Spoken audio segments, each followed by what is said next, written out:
Esiet sveicināti, florbola draugi. Otro pēcpusdienu pēc kārtas pieslēdzamies Kocēnu sporta namam, kur tiek aizvadītas LV Florbola līgas regulārās sezonas spēles. Arī Kristaps Ošervits, kuri tātad arī nevar palīdzēt šajā izbraukumā uz Vidzemes pusi komandai.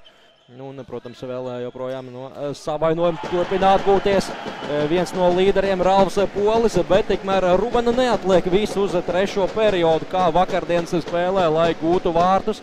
Nospēlēt tikai 1 minūte un 52 sekundes, kad mača rezultāts tiek atklāts un vārtus gūst neviens cits kā aizsargs.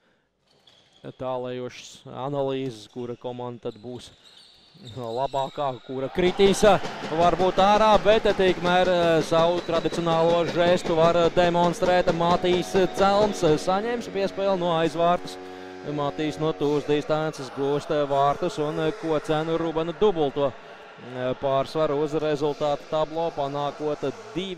Dikmans Siliņš Brīvuls ar 3 nomināliem un vēl Juris Zilberts ar 4 nomināliem aizsargiem spēlē Kocēnu Rubana skaitlisko vairākumu. Tas arī tāds ļoti interesants moments. Tikai vienu uzbrucēju Dūmiņu. Vēl gan ir vietnējumi pamainīti. Un tagad tieši tā arī ir, kad spēlē 4 nominālie uzbrucēji.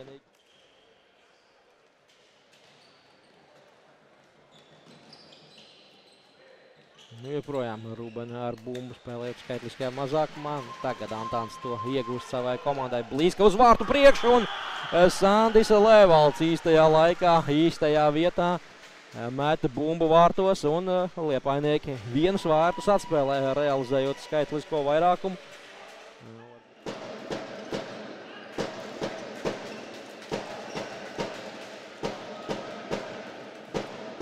Dabū bumbu vārtos Rubana. Ļoti iespējams, ka Toms Petersons jau būtu dabūjis bumbu vārtos. Varbūt bumba neieš Krista vārtos un tad drošības pēc Pēters Gailis ir tas, kuram es domāju, ka tiks ieskaitīts vārds. Zemels 2-2 pārējais. Zemels skaisti apspēlē Einiņu un ar izsnērto pusi nepārspēja Venskus, bet pēc tam otrajā vilnī Andris Jēkabsons ar iesnērto pusi gūsta vārtus un Venskum statistika vēl vairāk tiek pabojāta. Vidēji spēlē ielaiž viņš 4,4 vārtus tablo. Līdz ar to arī ar cipariņiem turnīra tabulā. Zemels. Metiens un Dāvis Zemels gūst arī vārtus. Vai būs dubultā jubileja šodien Dāvim? 200 punktu jau dabūja, tagad arī 99 gūtie vārti. Tagad Zemelim laba pozīcija un Dāvis met, bet metiens līdz vārtiem nenonāk. Ātri gan Māņai kādu gūst bumbu, izspēle, Matisona metiens. Iegūt, kamēr bumbiņa laukuma stūrī. Neizdodas viesiem aizskriet pretuzbrukumā un pamatīgs pārsvars ir laukuma saimniekiem. Turklāt vēl liepainieki trietā izdomā uzspēlēt un par to tiek sodīti ar Ritvara Bērziņa netveramu metienu.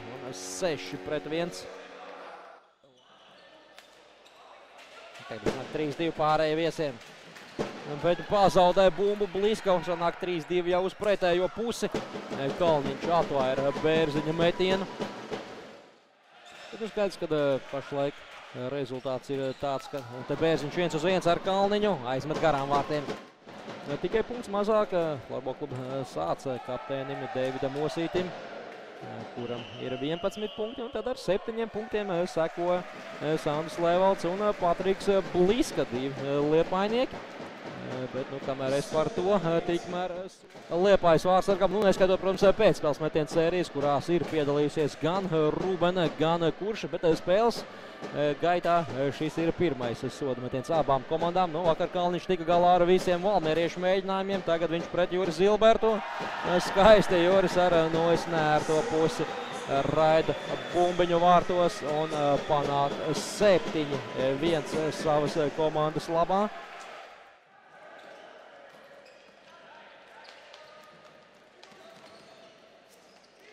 Vēl viens brīvveļmetiens, šoreiz jau Kalniņš lieliski darbojās vārtos.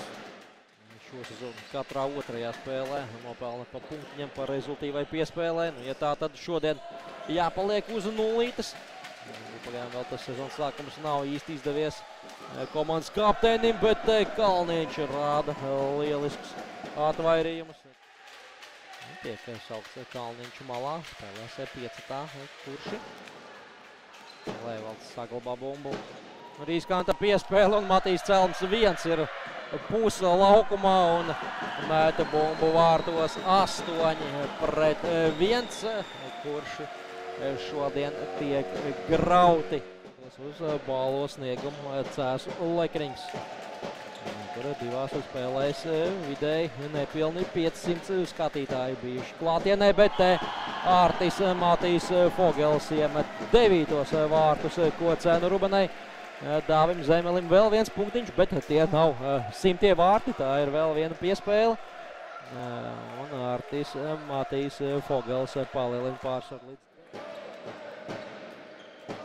Nepainieki vēl grib kaut ko izdarīt, bet vairs nav laika. Un šis Matīs Celma metiens jau pēc spēles beigu sirēnas. 9-1. Kocēnu Rubena ir pirmā, kura tā pa īstam ierāda vietu līgas jaunpienācējiem šajā sezonā.